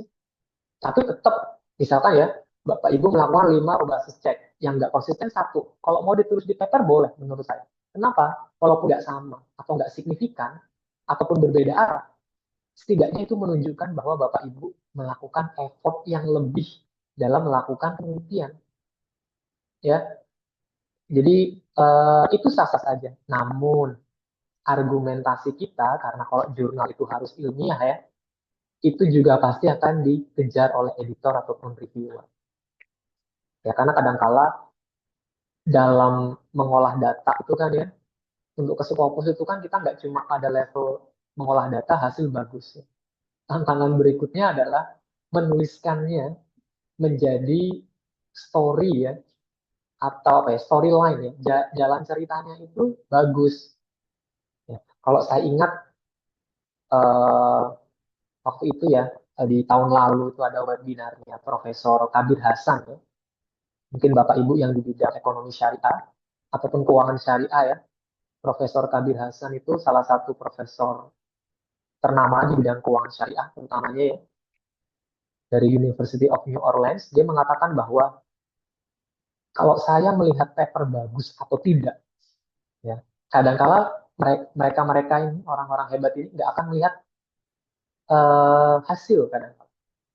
Yang selalu dikejar apa yang menjadi poin penting kadang untuk editor ya, ada 3 ya kalau saya bilang ya. Pertama adalah motivasi. Kalau motivasinya nggak kuat, orang akan malas membaca. Apalagi dalam introduction terlalu banyak definisi-definisi nggak jelas. Itu biasanya jurnal-jurnal Sinta itu ya, kan kadang di pendahuluan banyak sekali definisi-definisi nggak jelas. Itu apa pentingnya? Padahal judulnya latar belakang atau pendahuluan. Ya. Jadi kuncinya satu motivasi ya. Kedua adalah research gap. Bagaimana penulis itu bisa menceritakan research gap yang ada. Karena jangan sampai kita di reject kayak yang slide awal-awal saya tadi ya. Kalau sudah jelas ini replikasi, pasti akan di reject. Bagaimana peneliti menceritakan research gap dari topik yang diangkat. Kelanjutan dari research gap adalah yang ketiga, yaitu adalah kontribusinya apa dari riset yang kita lakukan terhadap literatur ya. Nah, contoh yang tadi saya berikan ya, artikel saya misalkan yang akan terbit di JIMF tadi ya, di jurnalnya Bank Indonesia Institute itu, artikel saya itu ya, yang pernah meneliti Islamic label dengan risiko jatuhnya harga saham sudah pernah diteliti di Malaysia 2023 ya. Nah, terus saya mau ngapain kalau itu sudah dilakukan ya? Saya akan cari cara ya, di latar belakang itu saya akan jual tentang Indonesianya. Dia nggak mayoritas muslim ya. Semakin tahun itu saham yang masuk ISS itu semakin banyak. ya.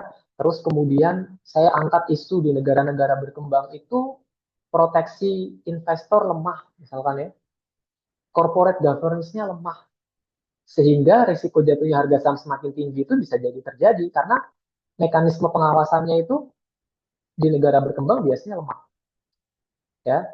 Itu bisa kita jual, ya. Nah, terus kontribusi kebaruan berikutnya ya, mungkin di sini ada mahasiswa S1, S2 atau S3, kita bisa menentukan kontribusi dari variabel moderasi atau variabel mediasi, ya, ataupun dari isu yang kita akan angkat, ya. Jadi kalau artikel saya yang keterima di Bank Indonesia Institute itu salah satu kebaruannya adalah moderasi, ya. Jadi sesuai dengan literatur, saya melihat bahwa dan sesuai dengan hasil ya, bahwa hubungan label syariah dengan risiko jatuhnya harga saham itu akan diperkuat atau diperlemah oleh 3 variabel moderasi, yaitu seingat saya adalah COVID-19, kualitas audit, dan juga satu lagi kebijakan dividen. Jadi bisa kita akui kalau di Scopus itu yang dicari kan itu ya Bapak Ibu ya. Apalagi kalau Bapak Ibu di Emerald, ya. Kalau di Emerald itu kan abstraknya menarik ya. Emerald itu abstraknya udah khusus ada di paling depan itu, yang selalu dikejar adalah originality, ya kan? Nah, sama juga dengan yang komisaris sibuk tadi, ya. Itu yang kebaruannya dari situ Bapak Ibu. Ini ya kalau kita lihat ya, di negara lain itu sudah banyak kok yang meneliti komisaris atau direktur sibuk terhadap kinerja perusahaan, ya, di Amerika, di negara-negara maju dan negara berkembang yang lain, ya. Tetapi di sini bisa kita lihat kebaruannya, ya. Dia jual tentang konteks Indonesia karena ada undang-undangnya yang atur tentang komisaris sibuk ya. Nah, terus dia menggunakan moderasinya umur perusahaan, ukuran perusahaan, sama kalau dia perusahaan BUMN atau tidak. Kira-kira dampaknya lebih besar mana? Ya, ternyata dia menemukan bahwa komisaris sibuk akan semakin menurunkan kinerja pada perusahaan BUMN. Kalau Bapak Ibu baca paper ini ya, nanti akan saya share artikel ini ke peserta webinar ya. Yang dijual konteks Indonesianya selalu ya, kalau kita pakai satu negara. Ada cerita-cerita tentang apa namanya, aturan-aturan. Mana ya, kalau kita lihat di sini, sepertinya ada ya, ada regulasi-regulasi yang bisa kita ceritakan. Karena itu cuma ada di Indonesia. Nah, itulah, jadi pandai-pandainya kita menjual ya tulisan kita ya. Walaupun satu negara nggak apa-apa, yang penting kontekstual dan unik. Regulasi-regulasi diceritakan kalau memang bersinggungan dengan topik kita ya, itu akan menambah menarik reviewer. Karena saya pernah ditanya dulu Bapak Ibu ya, waktu jurnal Scopus pertama saya meneliti Indonesia dan Singapura. Reviewernya nggak nanya hasil saya, nggak nanya raw basis cek saya. Reviewernya hanya nanya, kenapa pembaca harus membaca hasil Indonesia dan Singapura? Ya, karena kebetulan model itu waktu itu ya, model Fama Friends yang pertama kali terbit saat itu ya, 5 faktor itu, dia diteliti di Amerika. Nah, saya bawa konteks ke Indonesia dan Singapura. Nah, jadi saya lebih banyak revisinya itu kalau nggak salah di introduction sama conclusions. Ya, sejauh ini paling yang dikejar cara pembahasan hasil. Kalau data-data ya, kalau tabel-tabel enggak. Paling kayak tadi, tambahkan metode GMO. Ya. Selebihnya Bapak Ibu yang banyak revisinya biasanya di pendahuluan. Terutama tadi yang dikejar ya, motivasinya menarik atau tidak. Ada research gap-nya enggak dalam artikel ini? Terakhir, kontribusinya apa? Nah, biasanya di paper itu nyebutnya kontribusi ya, jarang novelty tapi contribution. Jadi seperti itu. Baik, sangat antusias sekali para penanya mengenai robustness check ini. Nah, mungkin masih ada pertanyaan lanjutan? Bagaimana Pak Bambang? sini mengenai machine learning mungkin bagian dari AI ya. Ya, yang menjadi isu penting adalah kalau untuk global check bagaimana penggunaan machine learning di sini uh, jadi isu yang mulai ramai saat ini di dalam penelitian di dalam reputasi. Apakah bagaimana? Itulah terjadi pada disertasi saya. Tapi nggak saya.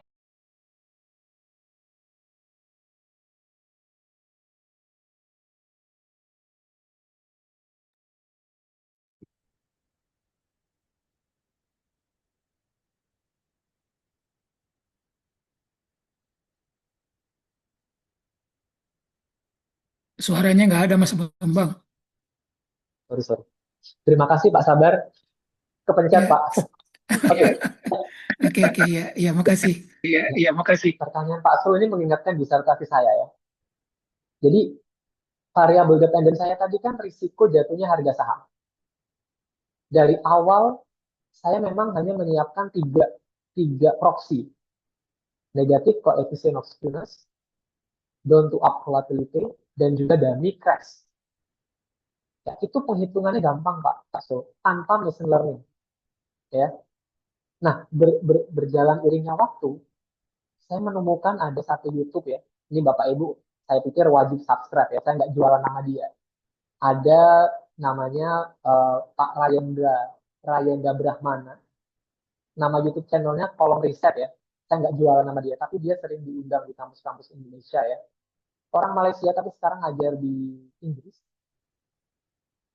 Beliau itu ternyata bisa mengukur stock price traffic pakai Python lah. Nah itulah ya, makanya kita kalau ya tadi ya, kalau kita belajar, apalagi kalau anak-anak S2 atau S3 ya, memang kita harus banyak merenung. Ada proxy yang lain nggak? Nah, ternyata itu bisa Pak Sul ya.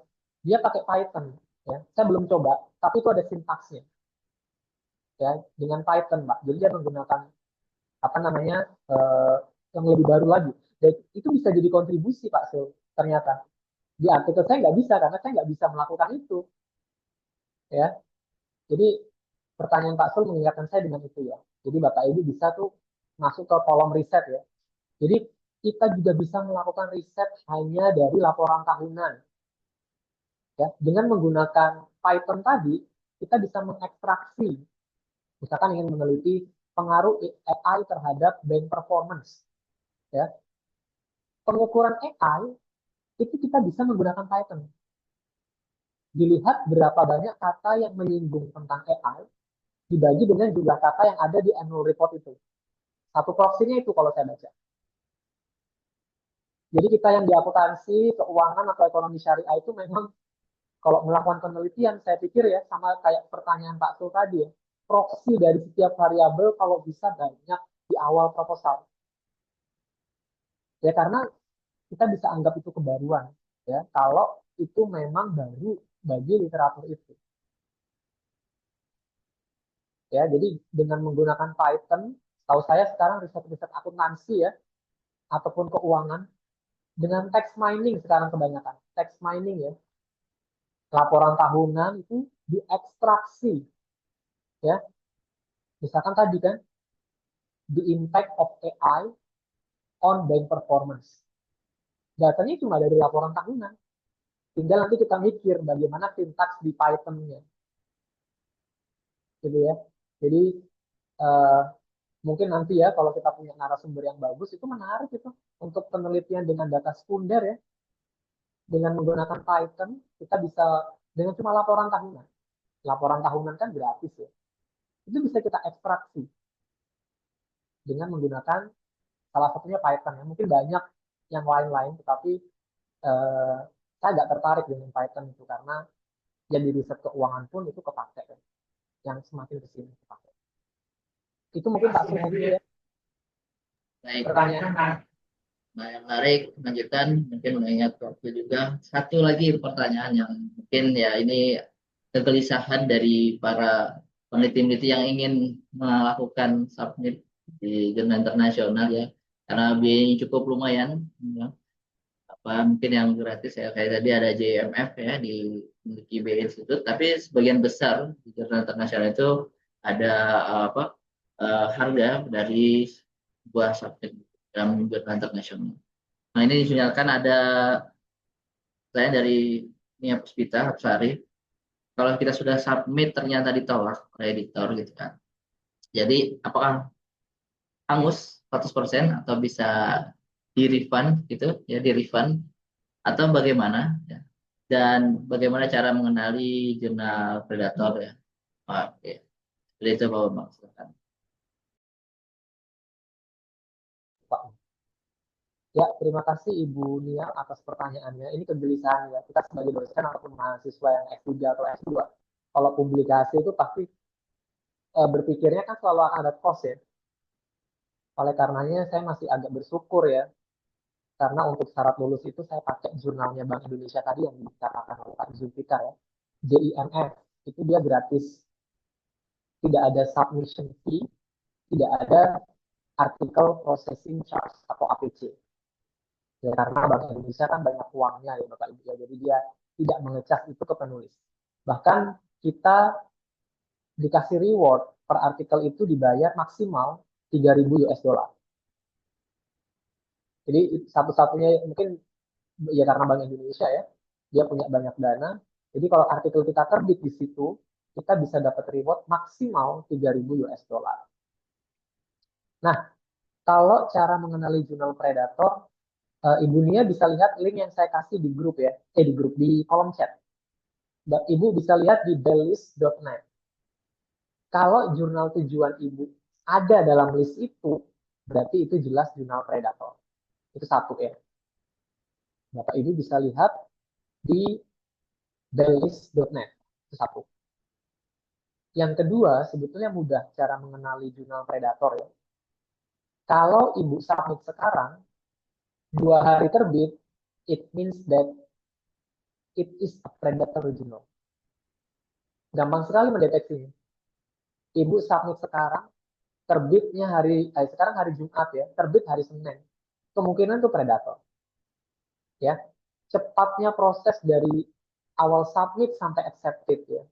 Itu jelas bukan jurnal terindeks Scopus ataupun WOS, apalagi WOS ya. Karena Word of Science itu di atasnya Scopus ya. Itu itu dua. Berikutnya lagi selain dari prosesnya, hati-hati dengan APC yang begitu mahal. Ya, karena prosesnya cepat, kita butuh lulus misalkan ya, terus APC-nya diterjang tinggi sampai 20-40 juta misalnya. Ya. Terus penerbitnya Bunia. Kalau jurnal yang bagus itu ya, ini kalau pengalaman saya, ini kita bisa lihat di Elsevier. Kalau penerbitnya Elsevier, Emerald, Sage, ya, Sage, Springer, Taylor and Francis, terus kemudian In the Science ya, mungkin agak level-level bawah In the Science, tapi itu masuk bagus. In the Science juga banyak yang gratis ya. Jurnal Scopus pertama saya itu gratis, tapi lama 2 tahun. Mulai dari submit.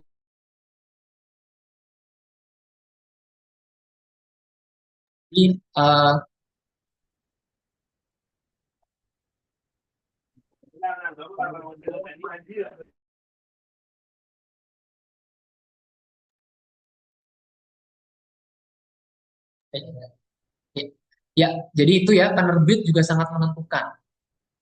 Proses submit sampai accepted, kalau kecepatan itu juga indikasinya itu. Yang berikutnya adalah kualitas hasil cetakan terbitannya, bukan cetakan, hasil let's say hasil PDF artikel yang kita download ya. Coba Bapak Ibu lihat desain Emerald. Ini ya, kalau misalkan saya contohkan ya. Ini sangat profesional sekali kan Bapak Ibu ya. Ini kan tertatanya, ini Emerald. Ya. Emerald itu ciri khasnya adalah seperti ini. Dia abstraknya panjang. Ada purpose, design, findings, practical implication, yang penting originality, dan keywords atau paper type.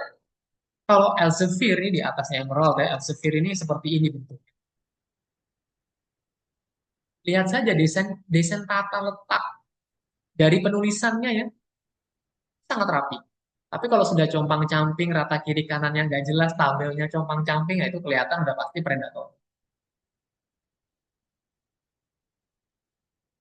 Terus kalau yang pertanyaan tadi terakhir apalagi submission ini ya, biaya ya. Nah, gini, kalau ada submission fee, ini kebetulan tadi kan jurnal saya yang di JEMF kan itu accepted Bapak Ibu ya, alhamdulillah nggak bayar. Ini ada satu paper dari disertasi utama saya itu habis di reject 2-3 minggu yang lalu, jadi ditolak oleh memang jurnal bagus di bidang keuangan atau akuntansi ya, namanya British Accounting Review. Ditolak di British Accounting Review, Bapak Ibu bisa cek di Google ya, British Accounting Review.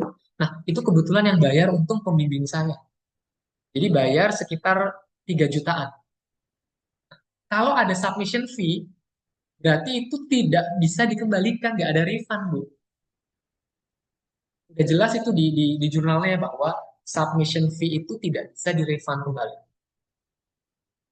Makanya tadi saya bilang, kalau ada submission fee di awal, ya, itu biasanya adalah biar editornya itu nggak capek mereject, ya. Karena kalau banyak paper yang masuk, dia punya banyak PR kan untuk mana yang ditolak, mana yang diterima, mana yang di tahap review dan seterusnya. Nah, jadi nggak ada refund, apalagi kayak penerbitnya Elsevier ya. Jadi makanya kita baca betul-betul panduan dalam membayar submission fee ataupun APC ya, Article Processing Charge. Ya, jadi pengalaman saya ini satu artikel disertasi saya ditolak. Memang itu jurnal TOPS ya, British Accounting Review. Bapak Ibu bisa cek, itu Elsevier. Di paper utama disertasi saya ditolak ya 2-3 minggu yang lalu. Itu bayar sekitar 3 juta. Ya alhamdulillah yang bayar pembimbing ya. Jadi pembimbingnya fair. Mereka yang bayar, karena yang ngerjain saya sebagai mahasiswa S3 gitu ya. Dan kalau submission fee, kita nggak bisa refund. Udah jelas itu peraturannya seperti itu. Jadi memang memilih jurnal itu akan jadi satu topik lagi ya, yang perlu betul-betul didiskusikan dengan pembimbing dan betul-betul bereputasi. Saya rasa itu. Baik. Nah, cukup menarik pertanyaannya, sangat semangat sekali rekan-rekan dosen, baik internal maupun eksternal, serta mahasiswa yang masih antusias dan konsisten tetap mengikuti dari awal hingga akhir. Masih 118 ya, peserta, dari tadi maksimal ada 128 peserta yang hadir ya. Ternyata sangat antusias. Mungkin kegiatan ini akan lebih menarik lagi, ditunggu untuk bulan berikutnya karena materi discussion ya, diskusi bulanan ini. Mungkin teman-teman nantinya bakal menunggu lagi diskusi yang lainnya, mungkin dengan topik yang justru yang lebih mendetail lagi, lebih menarik lagi, isu-isu yang terbaru yang mungkin yang sebelumnya tidak pernah kita dengar gitu kan, mungkin bisa juga kita dapatkan dari narasumber yang lainnya nanti di diskusi di bulan berikutnya, yaitu yang Monthly Discussion Series 2 berarti ya nantinya gitu. Oke, untuk itu jangan lupa Bapak Ibu, rekan-rekan mahasiswa juga mengisi daftar hadir yang sudah kami berikan di kolom chat.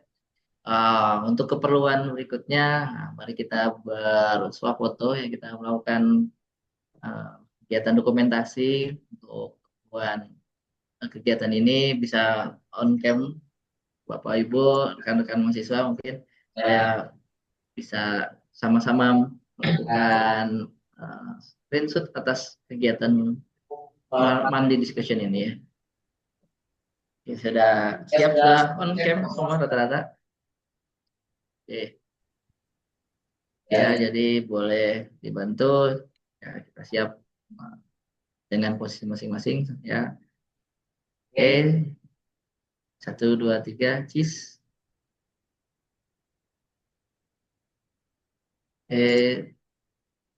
Oh, terima kasih. Untuk itu, terima kasih Bapak Ibu, rekan-rekan dengan antusiasnya hadir pada diskusi ini.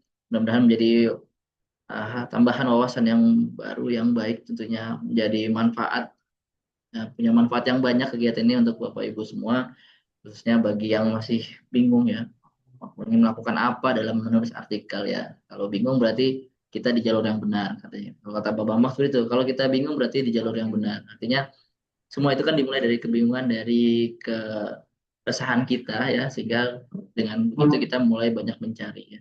Mudah-mudahan teman-teman banyak mencari bahan-bahan yang relevan untuk dilakukan dalam kegiatan memulai menulis artikel ilmiah, dan semoga nanti diskusi berikutnya ya nanti akan menjadi lebih menarik lagi. Materi juga nanti mungkin akan dikirim ke grup ya. Nanti ada link grup di email, ada link grup. Nah, mungkin akan disampaikan materinya juga di link grup yang ada di email nanti oleh bagi kami dari panitianya.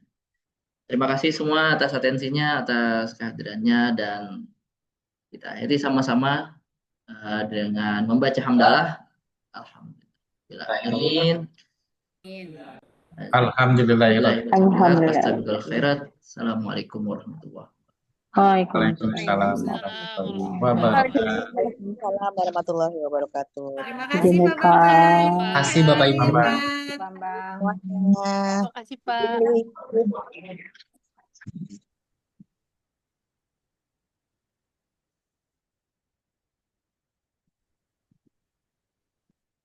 Terima kasih Bapak Ibu semua. Pak Zul, Ya Pak. Pak Zulfikar, sukses. Ya Mana Mas Pak, Bambang? terima kasih. Mas Bambang, mana Mas Bambang? Sukses Ya ya. Pak Mas, terima kasih Pak Mas. Sukses, sukses. Ya. Good job. Alhamdulillah.